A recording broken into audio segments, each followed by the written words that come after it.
ડભોઈના યમુનાનગરમાં દશામાની મૂર્તિમાંથી કંકુ પડતા દર્શનાર્થીઓ ઉમટી પડ્યા. ડભોઈના યમુનાનગરમાં દશામાની મૂર્તિમાંથી કંકુ પડતા દર્શનાર્થીઓ ઉમટી પડ્યા.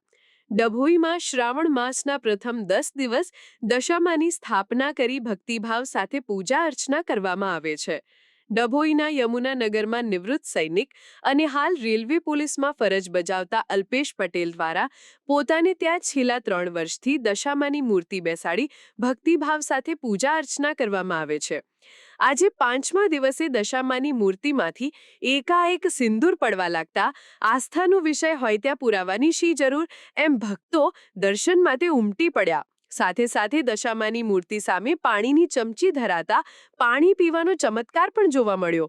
આ વાતની ખબર વાયુ વેગે નગરમાં પ્રસરતા ભક્તો મોટી સંખ્યામાં ઉમટી પડ્યા હતા.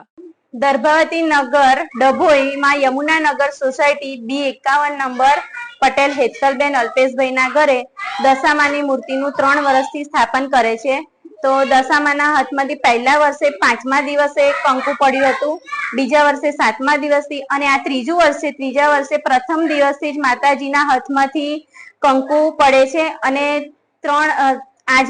આજે 3 વાગ્યાના અરસામાં માતાજીએ પાણી પણ પીધું.